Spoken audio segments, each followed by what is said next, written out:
سن 4 ہجری کے واقعات میں ایک غزوہ ہوا، غزوہ بنو نذیر۔ یہ جب حضرت عمرو بن امیہ رضی اللہ تعالیٰ عنہ نے یہ قبیلہ بنی کلاب کے جن 2 شخصوں کو قتل کیا تھا، اور نبی پاک علیہ الصلوۃ والسلام نے ان دونوں کا خون بہا ادا کرنے کا اعلان فرمایا تھا، اسی معاملے کے متعلق گفتگو کرنے کے لیے نبی پاک علیہ الصلوۃ والسلام قبیلہ بنو نذیر کے یہودیوں کے پاس تشریف لے گئے، کیونکہ ان یہودیوں سے آپ کا معاہدہ تھا، مگر یہودی در حقیقت اندر سے جو ہے نا غلط ذہنیت والی قوم ہے۔ یہ معاہدہ کر لینے کے باوجود بھی ان خبیثوں کے دلوں میں نبی پاک علیہ الصلوۃ والسلام کی دشمنی کی آگ بھری ہوئی تھی۔ یہ نبی پاک علیہ الصلوۃ والسلام اور یہ بالکل اچھا نہیں سمجھتے تھے دین اسلام کو۔ تو بہرحال ان غداروں کا اس موقع پر جب نبی پاک علیہ الصلوۃ والسلام ان یہودیوں کے پاس گئے تو ان لوگوں نے بظاہر تو بڑے اخلاق سے پیش آئے، مگر اندرونی طور پر یہ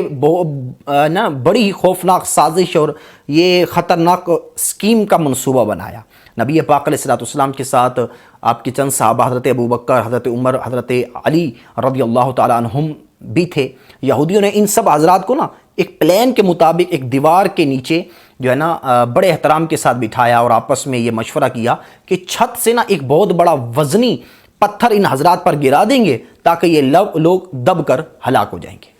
تو عمرو بن جہاش اس مقصد کے لیے چھت کے اوپر چڑھ گیا، تو رب تعالیٰ نے اپنے حبیب علیہ الصلوۃ والسلام کو یہودیوں کی اس ناپاک سازش کی وحی کے ذریعے اطلاع پہنچا دی، اس لیے فوراً ہی میرے آقا علیہ الصلوۃ والسلام اپنے صحابہ کرام کے ساتھ وہاں سے اٹھ کر چپ چاپ چلے گئے اور مدینہ شریف تشریف لا کر صحابہ کرام علیہم رضوان کو یہودیوں کی اس سازش کے بارے میں فرمایا، آگاہ متعلق بتایا۔ انصار اور مہاجرین سے مشورہ کے بعد یہودیوں کے پاس پھر قاصد بھیجا گیا کہ چونکہ تم لوگوں نے اپنا معاہدہ توڑا ہے کہ ہمیں قتل کرنے کی سازش کی، اس لیے اب تم لوگوں کو 10 دن کی مہلت دی جاتی ہے کہ تم اس مدت میں یا تو مدینے سے نکل جاؤ، اس کے بعد جو شخص بھی تم میں یہاں ہمیں نظر آئے گا اس کو قتل کیا جائے گا۔ نبی پاک علیہ الصلوۃ والسلام کا یہ فرمان سن کر بنو نذیر کے یہودی یہ نکلنے کے لیے تیار ہو گئے، مگر منافقوں کا جو سردار تھا عبداللہ بن ابی منافق، یہ یہودیوں کا حامی بن گیا۔ اس نے کہا کہ اس نے خط بھیجا کہ تم لوگ ہرگز مدینے سے نہ نکلنا، ہم 2000 آدمیوں کے ساتھ تمہاری مدد کرنے کے لیے تیار ہیں۔ اس کے علاوہ بنو قریظہ، بنو غطفان کے یہودی، یہ جو قبیلے ہیں بنو قریظہ، بنو غطفان، اس کے یہودی بھی جو ہے یہ بھی 2 طاقتیں قبیلے، یہ بھی تمہاری مدد کریں گے۔ تو بنو نذیر کے یہودیوں کو جب اتنا بڑا سہارا مل گیا تو وہ شیر ہو گئے۔ انہوں نے نبی پاک علیہ الصلوۃ والسلام کے پاس کہا بھیجا کہ ہم مدینہ چھوڑ کر نہیں جائیں گے، آپ کے جو دل میں آئے آپ کر لیجئے۔ یہودیوں کے اس جواب کے بعد نبی پاک علیہ الصلوۃ والسلام نے مسجد نبوی کی امامت حضرت ابن ام مکتوم رضی اللہ تعالیٰ عنہ کو سپرد فرما کر خود بنی نذیر کے لیے روانہ ہوئے۔ ان یہودیوں کے قلعے کو گھیر لیا اور یہ گھیرا بندی 15 دن تک رہی۔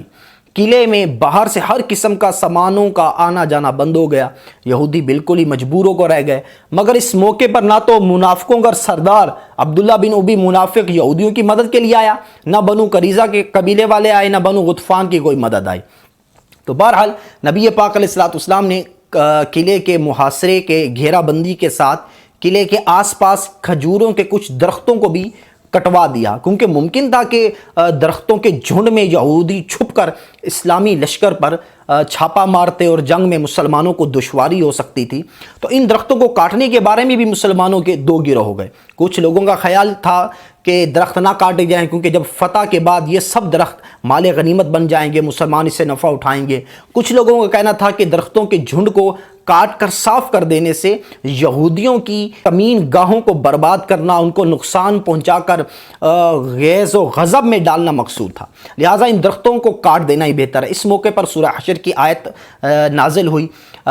کہ جو درخت تم نے کاٹے یا جن کو ان کی جڑوں پر قائم چھوڑ دیا، یہ سبق اللہ کے حکم سے ہے تاکہ خدا فاسقوں کو رسوا کر دے۔ مطلب یہ کہ مسلمانوں میں جو درخت کاٹنے والے ہیں ان کا عمل بھی درست ہے، اور جو کاٹنا نہیں چاہتے وہ بھی ٹھیک ہے، کیونکہ کچھ درختوں کو کاٹنا اور کچھ کو چھوڑ دینا یہ دونوں اللہ کے حکم اس کی اجازت سے ہے۔ بہرحال آخر کار یہ گھیرا بندی سے تنگ آ کر بنو نذیر کے یہودی اس بات پر ایگری ہو گئے کہ وہ اپنا اپنا مکان اور اپنے قلعوں کو، اپنی جگہ کو چھوڑ کر اس شرط پر مدینے سے چلے جائیں گے کہ جتنا مال اور اسباب وہ اونٹوں پر لے جا سکتے ہیں وہ لے جائیں گے۔ نبی پاک علیہ السلام نے یہودیوں کی اس شرط کو منظور کیا، اور بنو نذیر کے 2 آدمیوں کے علاوہ جو 2 مسلمان ہو گئے تھے ان کے علاوہ باقی سب یہودی 600 اونٹوں پر اپنا سامان اور اپنا مال لاد کر ایک جلوس کی شکل میں گاتے بجاتے مدینے سے نکلے۔ کچھ تو خیبر چلے گئے اور زیادہ تر یہ ملک شام میں جا کر آباد ہو گئے۔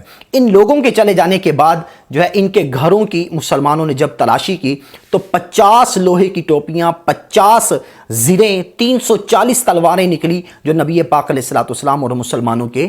قبضے میں آئیں۔ السلام علیکم ورحمۃ اللہ وبرکاتہ۔